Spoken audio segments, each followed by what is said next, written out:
Good morning. So, do you want to live in God's peace? Do you want the peace of God to just permeate everything in your life? I don't know about you, but I would like that.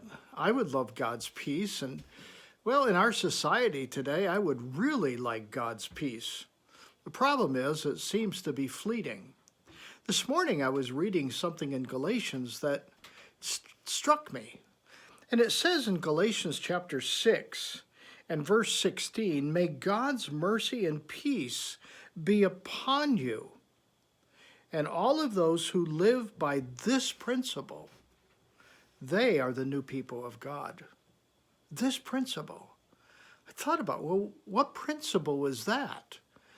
And so I went back up to look at what Paul was talking about. And well, Paul was talking about circumcision of all things.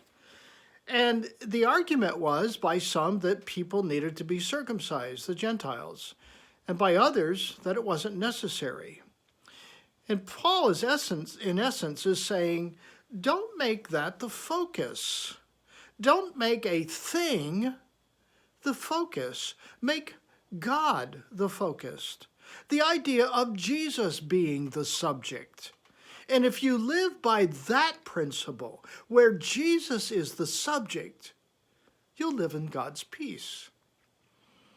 I thought, why can't we do that? Why do we have to have such division? Why do we have to have such focus on programs and performance? What happened to the idea that Jesus, and Jesus only, is the subject?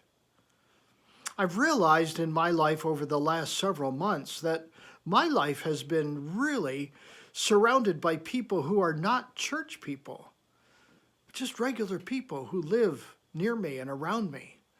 And I've been relating with them and, well, just living out my life in the circle that I find myself.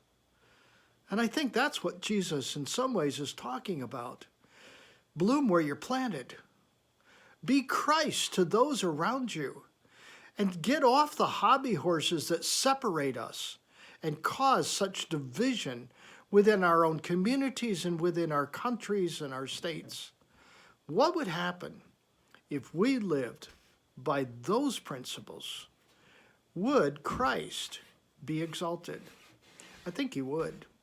I think you need to think about that as I need to think about that today. As I go through my day and look at everything that's going on and ask the question, is Jesus the subject of my actions, my behavior, my speech, my thoughts?